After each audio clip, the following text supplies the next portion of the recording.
Welcome back to Raw and Real Fight Forum. This your boy T's bringing that heat as usual. This video, I was thinking, it was crazy. I was just thinking about Tank Davis and Tank Davis' career, right? He was getting a lot of scrutiny. I remember once upon a time he was getting a lot of scrutiny about him, his opponents been cherry-picked. You know what I'm saying? Or he's been fighting guys littler than him coming up in weight. The Leo Santa Cruzes, the Hector Garcias, and, you know, things of that nature, right? So it was just brainstorming to me. And I really want to just know what you guys think about it. It was brainstorming to me, like, you know, like, is there some truth into what they're doing or saying? You know what I'm saying about Tank? Is his opponents really carefully selected? Did they really make him a star? Did they really manufacture him in the way? I know he had to fight the fights, but is it some truth to what they're saying? You know what I'm saying? And the other issue, especially after the Lamont Roach fight, you know, how people was talking about, you know, before the Frank Martin fight, they was always saying he's never fought black fighters, or don't fight black fighters, right? So his first black fighter was Frank Martin.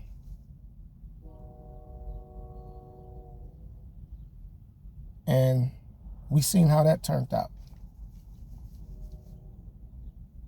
But his second fight, black fighter, was Lamont Roach. And we all seen Tank in an uncomfortable and uncompromising situation to where he was talking to the ref more. They was going blow to blow. Lamont wasn't scared of him. Took the ill-advised knee. You know what I'm saying? Sweat in his eyes. It was just like, mentally, he wasn't there. I don't know if it had anything to do with the trainers. I'm not making any excuses for him. I don't know what's going on in his life. I don't know if he had anything to do with the trainers or whatever the case may be. It seemed like he had to kind of pump himself up for that fight. He's doing press conferences, talking about, I'm up here by myself and this.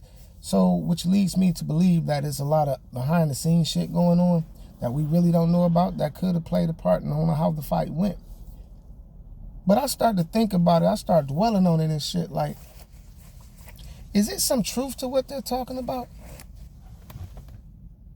Because if this is not why we haven't got the fights that we want to see with the Devin Haneys, the Shakurs, the Keyshans, because they're all black fighters. And black fighter styles are different from any other fighters. They're slick and it had me thinking. So I'm not sure. Maybe I'm reaching, maybe I'm not. You know, maybe it's some truth to what I'm saying, I'm not.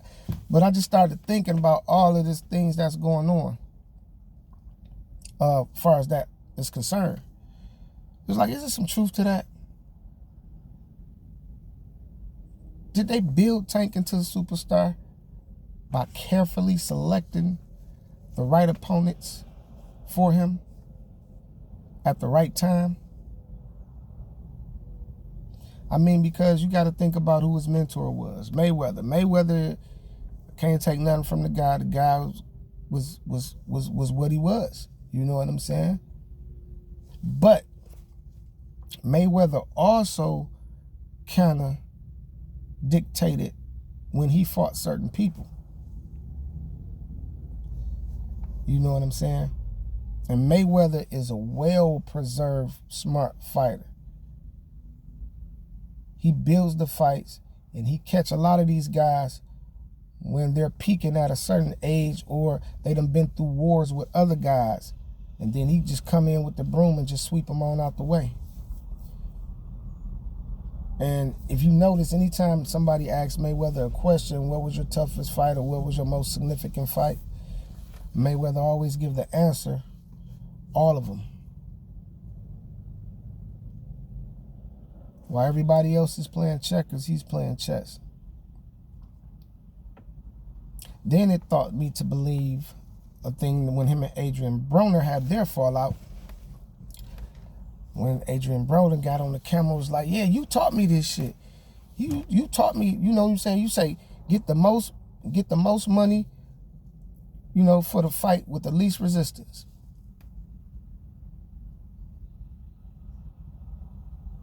So it is a strategy in marketing to building a superstar in boxing. But at what cost?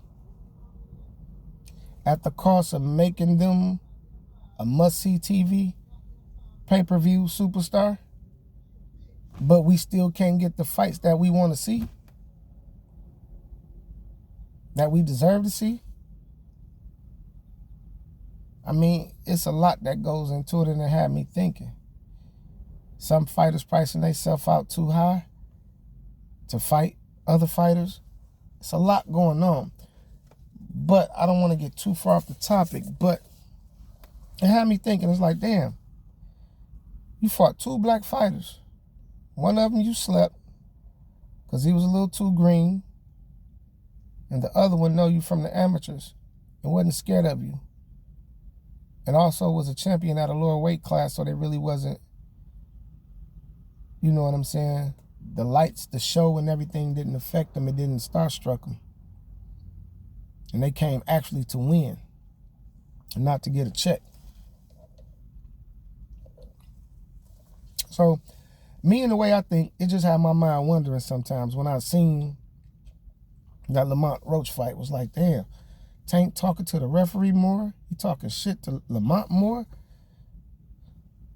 He's trying to throw bombs. He's not getting off. Lamont countering him and hitting him back after he throw his bombs. You know what I'm saying? So I'm just looking at it and really thinking about it. And then he contemplating retirement. So there's a lot going on in my mind, because things just don't happen for a reason. We saw Tank in a position to where he was just, you know what I'm saying? He wasn't himself. We all can see that. He wasn't himself. And this is his only second black fighter that he's fought.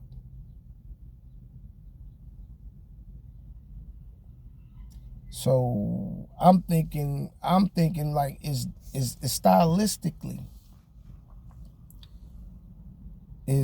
are black fighters a bad recipe for Tank?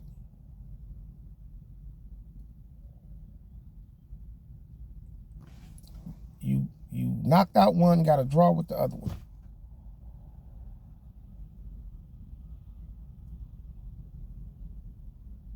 So I don't know, man. I'm just brainstorming because my mind be on boxing all the fucking time. So I just be thinking about certain shit, certain scenarios, you know what I'm saying? But truthfully speaking, I don't know. I mean, I would love to see him get in there and mix it up with some more black fighters and see if he have the same outcome as he did with Frank Martin. Because Lamont Roach knew him. Lamont Roach is not scared of him. I don't believe, I'm going to put it like this. Ain't no fighter scared of no fighter. Do you have butterflies? Yes. Are you apprehensive about what could happen and what could go wrong? Yes. Tank Davis himself even said that. His fear is getting embarrassed. So yeah, we got that shit. Even Mike Tyson said it. Yeah, you get butterflies when you go in there. I got butterflies when I went in there because you don't know what can happen. And you playing a sport, you in a sport to where one punch can change the outcome of everything. So you gambling, you got to be sharp, you got to be focused, you got to be on your game. And you got to make sure that you don't get caught with nothing that can change the course of the fight. But I just really want to know what y'all think on this. Like, stylistically, are black fighters bad for Tank? And is that the reason why he hasn't fought many of them? But y'all tell me what y'all think. Please like, comment, share, and subscribe. I'm just brainstorming right now. But please like, comment, share, and subscribe. Peace.